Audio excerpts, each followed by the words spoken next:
Tired of your browser slowing you down with bloat and tracking? Learn how to install Firefox in under 2 minutes.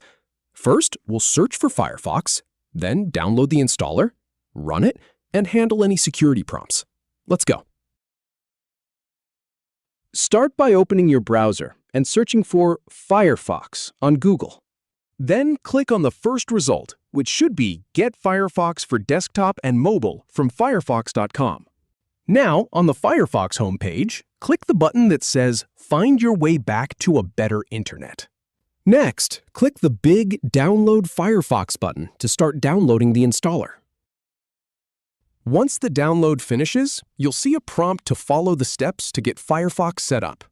Open the Firefox installer.exe file from your Downloads folder. Run the installer and follow the on-screen instructions to complete the installation.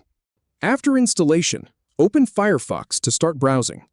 If you see a prompt saying the app isn't Microsoft verified, just click Install Anyway or adjust your app recommendation settings. That's it.